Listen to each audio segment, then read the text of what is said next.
Okay, so it's a derivative of benzene. Phenol का molecular formula है C6H5OH. Benzene was C6H6. So we have substituted one hydrogen by OH. So if I'm going to substitute one hydrogen, it would be C6H5, and then I have added OH. So this is your phenol. This is your phenol. So phenol basically is a crystalline solid. First of all, okay, it's a solid at room temperature. Okay, it melts at 43 degrees Celsius. Remember, it melts at 43 degrees Celsius. So this is crystalline solid. This is crystalline solid whose melting point is 43 degree Celsius. It's the melting point of phenol. Okay, और you can say कि काफी ज्यादा uses हैं इसके. दूसरा ये कि if we talk about the melting point of phenol with the comparison of benzene, that is also known as aryl compounds. तो क्या कहती हो कि इसका melting point normal benzene से higher or lower? If higher, so why? If lower, so why? What do you think?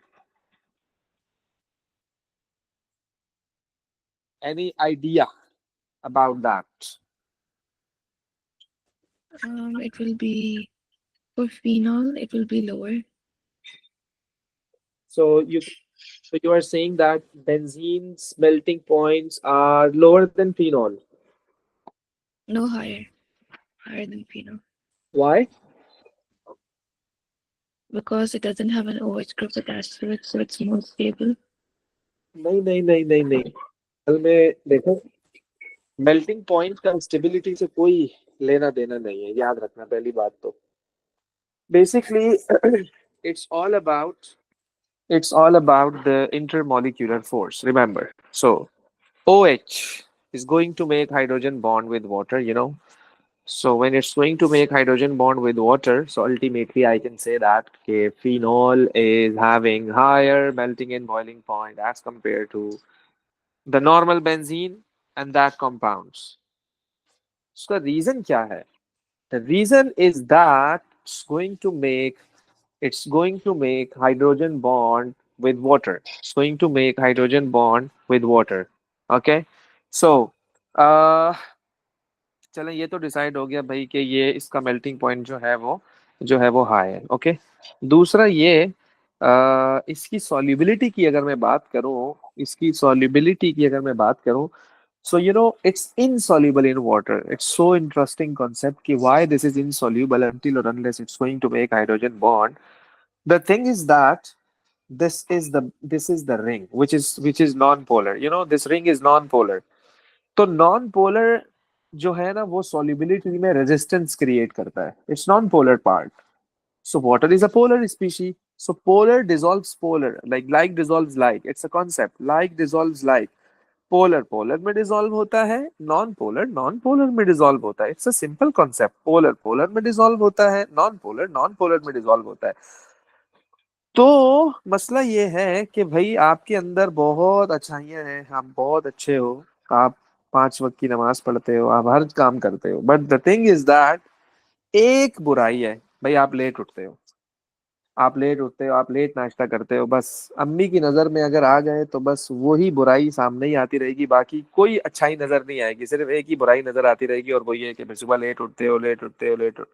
यही काम इसके साथ भी है. बहुत अच्छा है, ये बहुत यूजेस हैं इसके. सही है, सब कुछ करता है, रिएक्शन भी करता है, सब कुछ है, लेकिन ये जो नॉन पोलर वाला पार्ट है ना, ये बीच में आके टांग अड़ाता है. तो due to the non polar part, it's insoluble in water. It's insoluble in water. तो दैट्स द रीजन. मैं ये नहीं कह रहा कि बिल्कुल ही इनसॉल्युबल इन वाटर है. Basically it's slightly soluble in water. देखो, कोई ना कोई रोल तो ओएच भी प्ले करेगा ना, ऐसे तो नहीं है कि ये है ही नहीं है, तो सही. सो लेकिन वो वैसी सॉल्युबिलिटी नहीं है जो नॉर्मल अल्कोहल की होती है, बल्कि इनफैक्ट मैं तो आपको ये कहूंगा कि नॉर्मल अल्कोहल के साथ तो एक लिखा हुआ होता है मिसिबल इन वाटर। क्या लिखा होता है? Miscible in water. देखो मिसिबल का मतलब है 100% सॉल्युबल, 99% सॉल्युबिलिटी। बहुत बहुत बहुत बहुत कोई जब चीज ज्यादा सॉल्युबल होती है ना, हम उसके लिए एक स्पेशल वर्ड कहते हैं भाई, miscible in water, miscible in water. So लेकिन ये भी तो काइंड ऑफ अल्कोहल है, काइंड ऑफ अल्कोहल है, इट्स एरोमेटिक अल्कोहल बेसिकली। फर्क ये है कि इससे पहले बेंजीन का रिंग लगा हुआ है, और दूसरा ये कि अपना दूसरा ये कि जो नॉर्मल अल्कोहल होते हैं उनसे पहले बेंजीन रिंग नहीं लगा हुआ था। तो इसलिए होता ये है कि इनकी जो सॉल्युबिलिटी है वो वाटर में क्या होती है, कम होती है, सिंपल सी बात है। अच्छा, दूसरे अल्कोहल पे मैं भी उसकी डिटेल में नहीं जाना चाहता, उसमें भी डिपेंड करता है, हर अल्कोहल वाटर में सॉल्युबल नहीं होता। the solubility is going to decrease the solubility is going to decrease when the number of carbon is going to increase। so मैं फिर बताएंगे, लेट्स सी कि क्या होता है। तो एक तो ये बात हो गई। चलें जी, the next thing is that के we have to we have to see the nature of phenol. It seems like that it's a base, it has a basic nature, it seems like that, क्योंकि इस पे OH है। Normally ऐसा होता है ना, IGCSE में हम पढ़ रहे होते हैं कि भाई अगर H होगा तो एसिड होगा, OH होगा तो बेस होगा। But the thing is that के phenol has acidic nature, phenol has acidic nature। this is more interesting thing। phenol has acidic nature। क्यों है इसकी acidic nature? So it's a very weak acid, it's a very weak acid। when you are going to dissociate this phenol it would be giving you this ion। so ultimately इसने अपना H positive ion donate कर दिया। या तो आप H3O plus लिखो, या तो आप H प्लस लिखो, they are the same thing। so in fact I can say that it's going to give you H positive ion, that's why it has an acidic nature, it has an acidic nature। तो uh, this is your equilibrium reaction। all acids, all weak acids have equilibrium, all acids। So if you remember, हमने ionic equilibrium में एक topic किया था, हमें वो के ए की वैल्यू देता था, कभी पी के ए की वैल्यू देता था, और हम जो है अकॉर्डिंग टू दैट हम डिसाइड करते थे कि कौन स्ट्रॉन्ग एसिड है, कौन वीक एसिड है, which one is a stronger acid and which one is weaker acid। We used to decide higher the value of Ka, stronger will be the acid, lower the value of Ka, weaker will be the acid। तो तो phenol का जो Ka होता है that is so much lower। So I can say यार कि it's a weak acid। अच्छा जी, दूसरा ये के आइए जरा, we can have a comparison, between water and this phenol, which one is a stronger acid and which one is weaker acid। so phenol is a stronger acid, उसकी वजह पता है क्या है? कि इसका जो एन आयन है इट्स मोर स्टेबल, इसका जो एन आयन है it's less stable. After I am talking about after the dissociation, right. So देखो, अगर इसका ये एन आयन मोर स्टेबल है फिर तो मजे हो गए।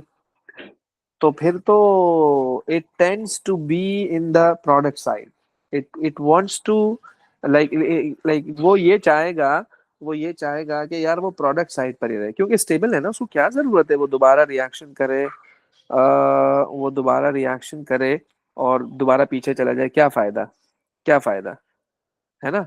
तो इसलिए जब भी हम किसी एसिड की स्ट्रेंथ की बात कर रहे होते हैं तो याद रखिएगा, हम उसकी एन आयन की स्टेबिलिटी देखते हैं। If the anion is more stable then the acid is stronger, क्योंकि फिर वो स्टेबल है ना, वो दोबारा इससे रिएक्शन करके बैकवर्ड नहीं जाएगा। बात को समझिएगा जरा। लेकिन अगर your anion is less stable, so it would react again with this and would form the reactant again. तो ये कैसा एसिड हुआ यार, इसने तो अपना H प्लस दिया वापस ले लिया, इसने तो अपना H प्लस दिया, फिर वहां पे ये कैसा एसिड है? सो इसलिए we always see the stability of an anion, we always look at the stability of an anion basically. So that's the reason on the basis of the stability of an ion, I can say that phenol is more acidic. Phenol is more acidic basically. Okay. चले जी, एक तो ये बात हो गई हमारी. अह, दूसरा ये कि चलो मैंने यहाँ भी बता दिया है कि स्लाइटली सॉल्युबल इन वाटर है, मैंने आपको ऑलरेडी एक्सप्लेन कर दिया है. तो हम करते ये हैं कि if the phenol has an acidic nature, तो क्या होना चाहिए? इसको रिएक्ट करना चाहिए ना, इसको रिएक्ट करना चाहिए ना अल्कली के साथ, है ना भाई? सीधी सी बात है. अगर ये एसिडिक है तो फिर तो इसको रिएक्ट करना चाहिए बेस के साथ. तो हम ना इसको ज्यादातर एल्कली में सॉल्यूबल करते हैं. It dissolves in an alkali basically. तो चूंकि ये वीक एसिड है तो हम इसको एल्कली में डिसॉल्व कर रहे होते हैं. तो ये देखो आपके सामने रिएक्शन है, ये एल्कली में डिसॉल्व हुआ, इसने आपको सॉल्ट दे दिया और आपको वाटर दे दिया इसने. सिंपल सी बात है. और दूसरा एक बात और मैं आपको बताऊं कि एल्किल जो कि phenol has an acidic nature, phenol has an acidic nature phenol has an acidic nature, तो इसको तो रिएक्शन करना चाहिए. इसको तो रिएक्शन करना चाहिए किसके साथ? सोडियम के साथ. है ना? हमने आईजीसीसी में क्या पढ़ा था? Acid reacts with metal, it forms salt and hydrogen gas, but the thing is that this is a weak acid. it can only react with it can only react with reactive metal. Remember, it can only react with reactive metal. ऐसा नहीं है कि हम इसका copper से भी करवा रहे हैं और फिर और किसी भी मेटल से ये रिएक्शन कर रहे हैं. It's not possible. Only the reactive metal. देखो ना, मैंने सिर्फ सोडियम से कराया हुआ है. सिंस फिनोल इज जो है वो, मैंने जो यहाँ पे लिखा है ना, इसका मतलब कुछ और है. यानी कि मैं इसकी बेंजीन से कंपैरिजन करा रहा हूँ मैं इसका. बेंजीन ज्यादा रिएक्टिव है या फिनॉल ज्यादा रिएक्टिव है? हमने ऊपर बात की ना कि ये जो OH है ये एक इलेक्ट्रॉन डोनेटिंग ग्रुप है. इलेक्ट्रॉन डोनेटिंग ग्रुप की हमने बात की थी ना बेंजीन में, कि वो जब रिंग को अपने इलेक्ट्रॉन डोनेट करता है तो ring becomes more reactive, ring becomes more negative. So electrophile can easily attack on this phenol. Electrophile आसानी से अटैक करेगा भाई. सो इसलिए फिनॉल को हम कहते हैं कि भाई it's more reactive than the normal benzene. सही है जी. ये रिएक्शंस हैं, ये बड़े इंपॉर्टेंट है ये रिएक्शन. अच्छा जी, दूसरा ये कि अगर हम इनकी बात करें सब्स्टिट्यूशन रिएक्शन की, जैसे कि बेंजीन कर रहा होता था सब्स्टिट्यूशन रिएक्शन, तो अब देखो नाइट्रेशन एक बड़ा इंटरेस्टिंग रिएक्शन है इसका. जब आप नॉर्मल बेंजीन की जब आप नॉर्मल बेंजीन का सब्स्टिट्यूशन कराते थे जब आप नॉर्मल बेंजीन का सब्स्टिट्यूशन कराते थे तो उसमें आप नाइट्रिक एसिड कॉन्सेंट्रेटेड यूज करते थे, सल्फ्यूरिक एसिड कॉन्सेंट्रेटेड यूज करते थे और उसको टेम्परेचर भी प्रोवाइड करते थे. मतलब कि you use to provide strong conditions, तब जाके उसकी नाइट्रेशन होती थी. तो ये तो फिनॉल है. It's more acidic then benzene, or sorry, it's more reactive than benzene. so it needs so it needs lower, you can say, it doesn't need any type of catalyst, any type of strong heating. उसकी वजह क्या है भाई? Phenol तो खुद itself more reactive है ना, तो इसको क्यों strong conditions चाहिए होंगी? सिंपल सी बात है ना भाई. एक बच्चा है वो बहुत ही पढ़ाकू बच्चा है, पढ़ने वाला है, काम भी करता है, होमवर्क भी करता है, सारी चीजें करता है. तो मैं क्यों उसको जो है ना हर वक्त डांटूंगा, मैं क्यों उसको हर वक्त जो है ना फोर्स करूंगा? मुझे पता है यार ये खुद कर लेगा. So strong conditions, special type of attention is not required for that person. Same goes with phenol. तो आप क्यों कैटलिस्ट डाल रहे हो? आप क्यों स्ट्रॉन्ग कंडीशंस प्रोवाइड कर रहे हो? No, you don't need to do this. क्योंकि फिनॉल इटसेल्फ जो है वो मोर रिएक्टिव होता है. तो आप देखेंगी कि सिर्फ डाइल्यूट, कॉन्सेंट्रेटेड भी नहीं, डाइल्यूट डालने से रिएक्शन हो रहा है भाई. No heat no catalyst. देखो रिएक्शन हो गया, देखो सब्स्टिट्यूशन हो गई. ओके, देखो सब्स्टिट्यूशन हो गई। तो ये है कि अच्छा, दूसरी बात ये कि मैं NO2 कहाँ लगाऊं, कहाँ लगाऊं, यहाँ यहाँ यहाँ यहाँ कहाँ। So it depends on OH। OH एक इलेक्ट्रॉन डोनेटिंग ग्रुप है। It would direct the coming group to attach towards कहाँ, 2 4 6 पोजीशन। 2 4 6 पोजीशन याद रखना, 2 4 6 पोजीशन। तो इसलिए मैंने 2 पर अटैच किया है। आप 4 पर अटैच कर लो यार, आप 6 पर अटैच कर लो, कोई मसला नहीं है NO2 को।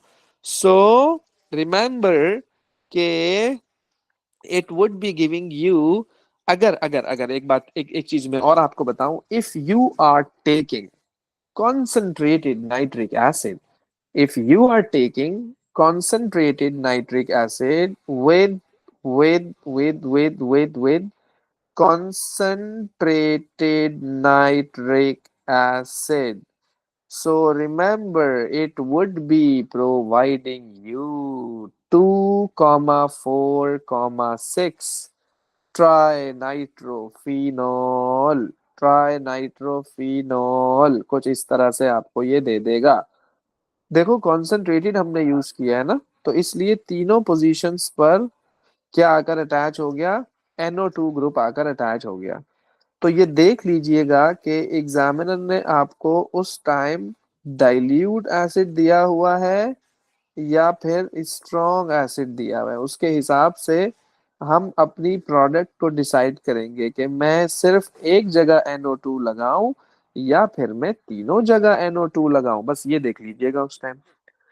ओके हो गया जी, चलें। अब हम आते हैं कि अच्छा, ये रूम कंडीशंस पर रिएक्शन हो जाता है। ये मैं आपको बात बताऊं, room temperature, nothing nothing is required, it's very simple and easy. फिर हम करते हैं ब्रोम, जैसे तुमने नाइट्रेशन की वैसे ब्रोमिनेशन करवा दो, वैसे ही होगा सब कुछ। वही बात आ गई, टू कॉमा, चूंकि चूंकि चूंकि चूंकि OH आपका इलेक्ट्रॉन डोनेटिंग ग्रुप है, तो वो आने वाले को कहाँ अटैच करेगा, 2 4 6 पर। देखो देखो, ब्रोमिनेशन भी करवा लो, क्लोरीनेशन भी करवा लो, सब कुछ सेम होगा, सब कुछ सेम होगा, कोई फर्क नहीं आएगा। Are you getting my point, ये सुनो। Yes. बेहतरीन हो गया जी, गुड हो गया। और बाकी एसिडिटी का जो कंपैरिजन है, I told you, so we can do some past papers to get an idea कि किस तरह से वो एग्जाम में हमसे क्वेश्चन पूछेगा। तो मैं कुछ पास्ट पेपर्स निकाल लेता हूँ, वेट।